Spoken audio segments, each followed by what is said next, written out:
Imagine moving into a quiet neighborhood, one that seems perfect for peace and tranquility, only for something unexpected to happen that completely changes everything. That's exactly what happened when I moved to this overpriced neighborhood, hoping to find a fresh start after my years of military service. But little did I know, this place wasn't going to be the peaceful haven I imagined. Enter Karen, the HOA president, who turned my peaceful life into an all-out war. And it all started with my McLaren Matte Black, the car that became my pride and joy, my escape from the stress of everyday life. It wasn't flashy. It wasn't about showing off. It was just my way of treating myself after everything I had been through. I never sped through the neighborhood.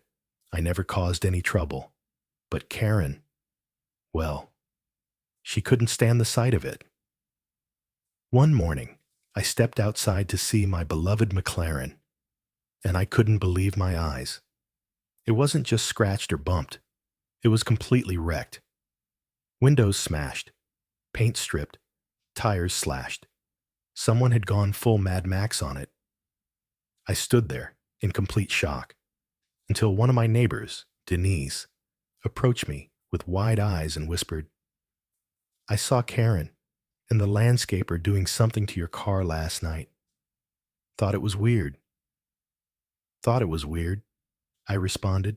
"That's weird enough to call the cops, Denise." And that's when I smiled. Why? Because Karen had no idea there was a security camera right inside my porch light. I slowly walked back inside, calmly accessed the footage, and there she was, swinging a hammer like she was auditioning for a horror movie, screaming about how my car was a threat to the community. I wasn't angry. I wasn't crying. I was calm because Karen had just made a huge mistake. I immediately called my lawyer and prepared to teach her a lesson she would never forget. After reviewing the footage, I felt a strange sense of satisfaction. Karen hadn't even tried to hide her actions, swinging the hammer around like it was some sort of vigilante mission.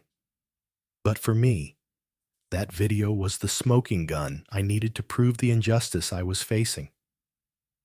I immediately called my lawyer, sent him the footage, the letters from Karen, and Denise's statement as a witness. Everything was in place for a legal showdown that I never expected to find myself in. But at this point, I was determined. I couldn't let Karen, a woman who had never even met me, tear my life apart over a car. A week later, I received a call from the police that they were starting an investigation. At first, I didn't expect much from them, but it was a relief to know that someone was finally taking this seriously. What shocked me more was that Karen didn't seem worried at all. She even sent me a letter claiming I was abusing my rights and that my car was a danger to the neighborhood. She threatened that if I didn't get rid of the car, I would be forced out of the neighborhood. It was laughable. Here she was, the one who vandalized my property, and now she was trying to play the victim.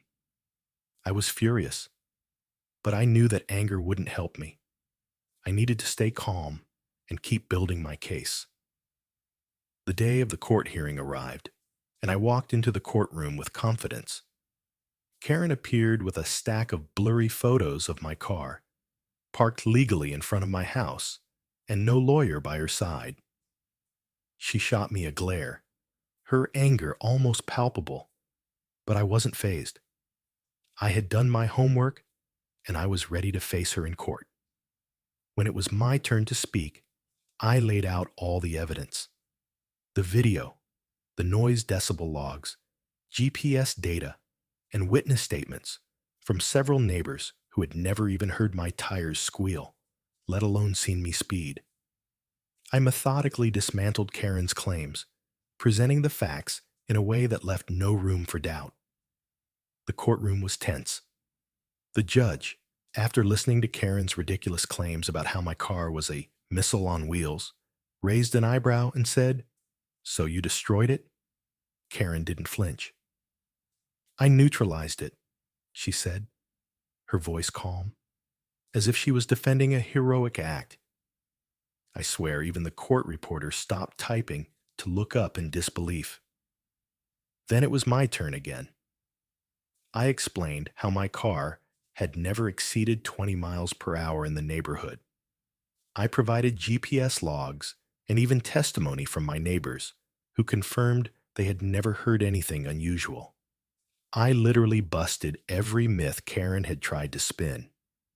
When the judge leaned back, sighing, he said, "This is one of the more unusual cases I've seen, but the evidence is overwhelming. Miss Karen, you are liable for full damages." Karen's face went pale.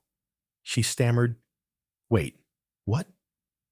The judge continued, "You will pay for the destruction of the vehicle, including the full replacement cost, court fees, and a fine for harassment." Meanwhile, her jaw literally hit the table, smiling. Why? Because I had already placed an order for a new McLaren. This time, I added a special touch, custom red calipers and a subtle "Thanks, Karen" stitched into the leather headrests. It was the ultimate revenge, and it was glorious. Karen, on the other hand, entered what I like to call financial hell. Replacing my car cost her nearly $300,000 after damages, legal fees, and the harassment fine. Word around the neighborhood was that she had to sell her beloved white Range Rover, and even took out a second mortgage. Her husband quit the HOA board. Her landscaper refused to work for her, and her poodle developed stress-induced alopecia. Karma was working overtime. A few weeks later, my new McLaren arrived, and I drove it through the neighborhood at exactly 10 miles per hour, with the Curb Your Enthusiasm theme blaring from my speakers. Karen stood frozen on her lawn, watering her roses, eyes locked on me as I cruised by, like the final boss in a video game she just couldn't beat. At the next HOA meeting, Karen tried to save face. She claimed she was acting in good faith, that she was just protecting the neighborhood from the dangerous car. No one bought it. Denise even brought popcorn to the meeting. The HOA unanimously voted to remove Karen from her post as president. One board member even suggested banning her from the neighborhood for threatening its peaceful nature. As for me, I installed a new security system around my property. Karen never walked within 10 feet of my home again. She avoids eye contact with me like I'm Medusa, driving a luxury serpent. And as for that original HOA complaint letter she wrote, I framed it and hung it in my garage next to the security footage still of her swinging the hammer. Sometimes I just sit in the car, admiring the craftsmanship and the court receipt. I didn't win just because I got a new car. I won because I reminded everyone in that neighborhood that a title like HOA president doesn't make you judge, jury, and executioner. And if you try to destroy someone's property over your own imaginary rules, you might just end up losing everything over a grudge against a gear shift. Since Karen was removed from her HOA president position, life in my neighborhood completely changed. It's hard to imagine that one person could affect an entire community simply out of misguided jealousy and vague rules. But everything she did opened my eyes to an important lesson about power, respect, and the need to stand up for what's right. With Karen out of the picture, I began to notice a shift in the neighborhood. Conversations that used to be nothing more than polite greetings turned into real discussions. People started sharing their concerns and ideas about the community. And the most remarkable thing was, for the first time, I didn't feel alone. Others around me began speaking up, demanding transparency and fairness from those in power. One of the next HOA meetings was pivotal. I didn't expect many people to speak up, but to my surprise, no one felt afraid anymore. One of the longtime neighbors, Tom, who had never been involved in any of the issues before, stood up and said he couldn't stay silent any longer because of what Karen had done. His words were a call for change, and it woke up many others in the room. It hit me then that it wasn't just about me. It was about all of us. We needed to protect our rights, not just for ourselves, but for everyone in the neighborhood. That's when I decided to get more involved in the HOA meetings and start proposing ways to improve the community's rules and how the board operated. What I learned from dealing with Karen was that it's not just about protecting your own rights, but also about protecting the rights of others.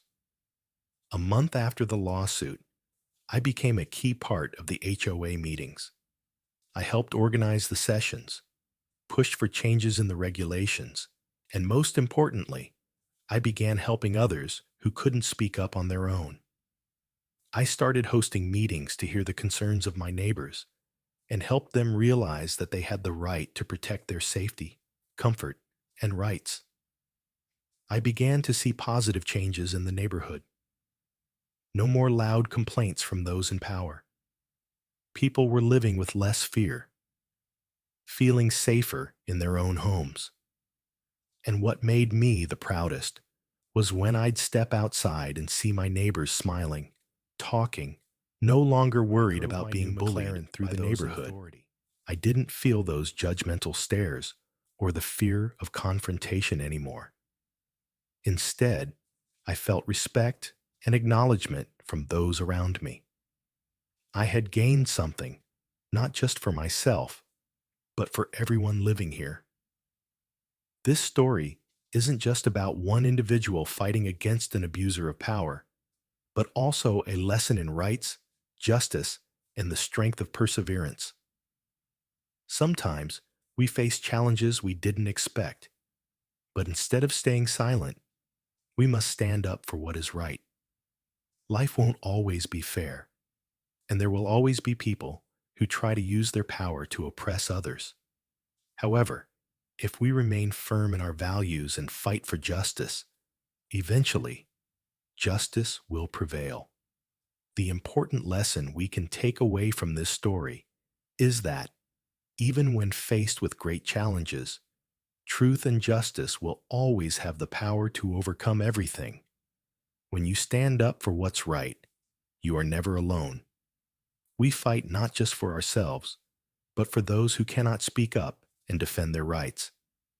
So, never hesitate to stand up when you feel unjustly treated.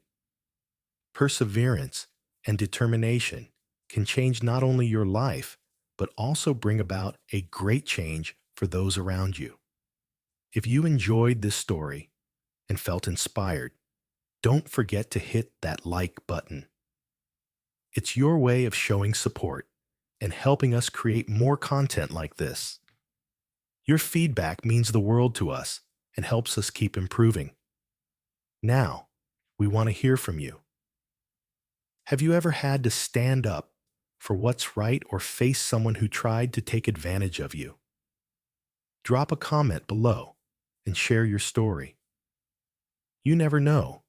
Your experience might just inspire someone else to take action when they need it most. Think someone you know could use a little inspiration or motivation? Share this video with them. By sharing, you're not just spreading a message, you're empowering others to take charge of their own lives. And of course, if you don't want to miss any of the incredible stories and lessons we'll be sharing in the future, make sure to hit the subscribe button and turn on notifications. Trust me, you won't want to miss what's coming next. Thanks for being part of our community, and I'll see you in the next one.